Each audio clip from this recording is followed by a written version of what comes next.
Guys, what's up? Man, that sounds so cool. How you guys doing? Great. Actually, we're listening to one of the audio tracks used in Fury Strike.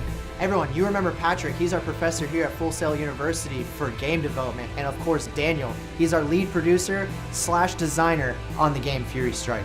So Patrick, what are we getting into today? We're going to talk a little bit about audio and composing and how you do it for a video game. Oh my gosh, I can only imagine how much that goes into that. A lot goes into it, more than just us two, that's for sure. Actually, we have a couple of guys over on Skype, our audio engineers, if you'd like to talk to them. No way. Yeah. Let's go check it out. Hey guys, how you doing? You're our audio engineers, right? Oh yeah. Yeah, I'm Serena, and I did the mastering for the game. My name is Nick, and I did the sound design and the mixing for all the music. So tell me, how did you get started with the music for the game? I met Daniel at a global game jam, and then he asked me to do the sound design for this game, and then he asked me to do the mixing for the game. And Nick asked me to do the mastering because typically the mixer and the master, and they don't do the same thing. So Patrick, I play video games and I've heard music over and over and over again. What's something that you guys do to make the music interesting every single time that you play it? Well, unlike a movie where it's linear from start to finish and you know exactly what it's going to happen at any given time, in a video game, a player can do anything and go anywhere, so you never know what they're going to hit at any given time. So you have what's called a dynamic audio track. So depending on what the player does, it always changes and reacts to the player's actions. So I know you guys are the audio engineers of the whole entire project, but did you guys compose the music too?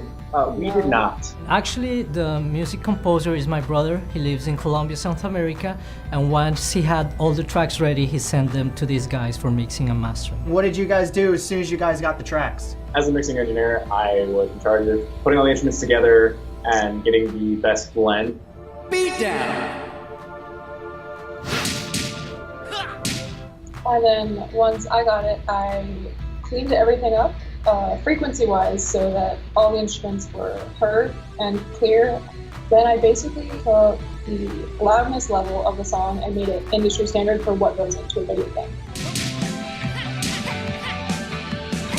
So what did you guys do to spice the music up to make it more interesting every time that you play the game? The composer would send us the tracks. Take a guitar track, for instance, he would send to us, and it's got one tone all the way through. So what I would do is I would automate the EQ on it to where I have a section here a little bit less energetic or a little bit less bright than maybe a section of the climactic part of the game. And then once the game and the level gets intense and finishing off, it'll get much more intense, much brighter. All the instruments will come in and then it finishes off. And then as far as mastering, I would take basically a blanket EQ over the whole song, and I would really bring out the frequencies of the instruments that he was trying to showcase in his original mix. Next up, we're gonna find out how we actually create a song.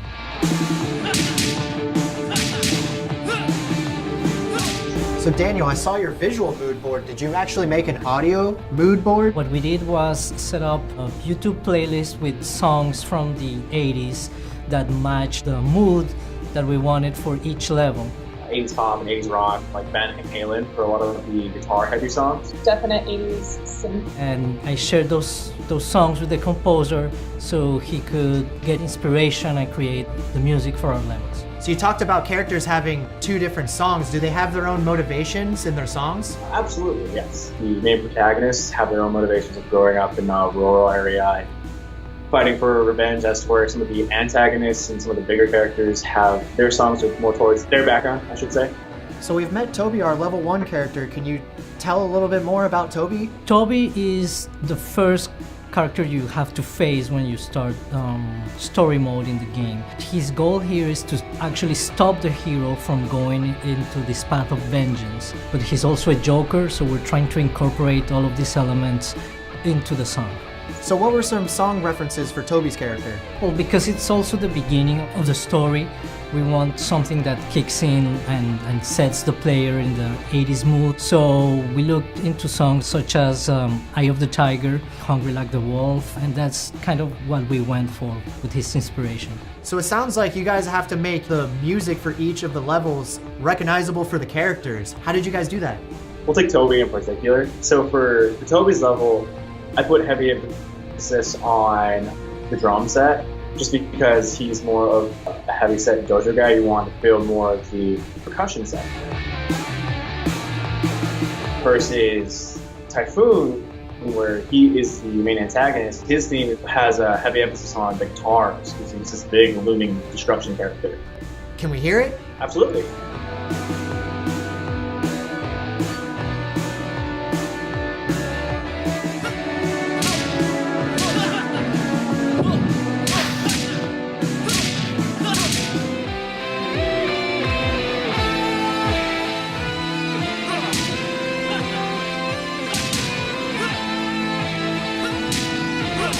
Yeah, you can really hear the difference between the two characters. I mean, I know the game starts with Toby and ends with Typhoon, but still you can really get the different feel of the characters, and it really encompasses the way they look and everything. You guys did a good job.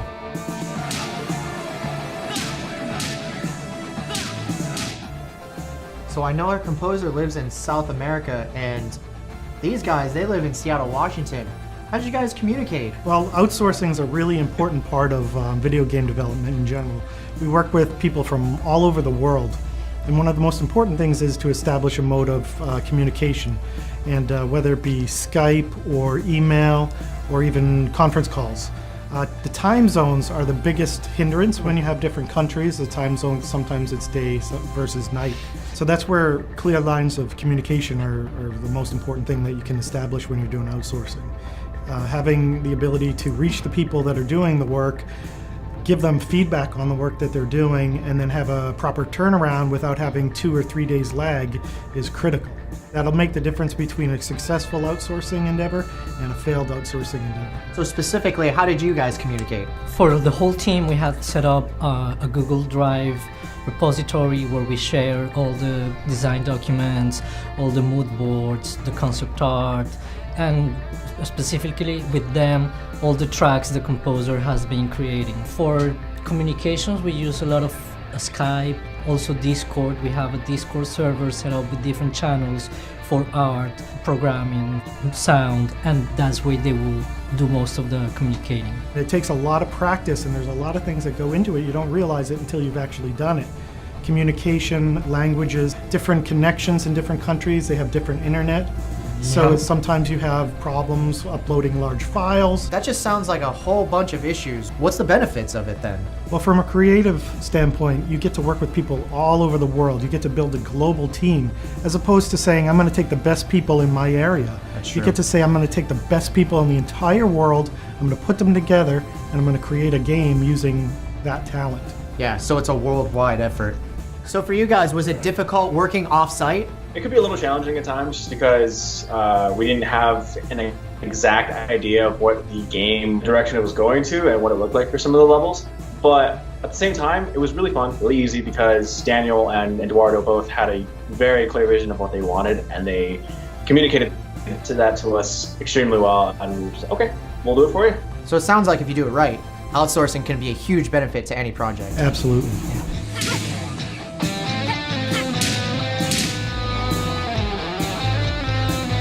Oh man, today has been so cool. These guys making video game music across the world, mind-blowing. If you guys enjoyed this video, be sure to like, subscribe, and hit the bell for notifications. And if you want to learn about degrees here at Full Sail University, be sure to visit fullsail.edu.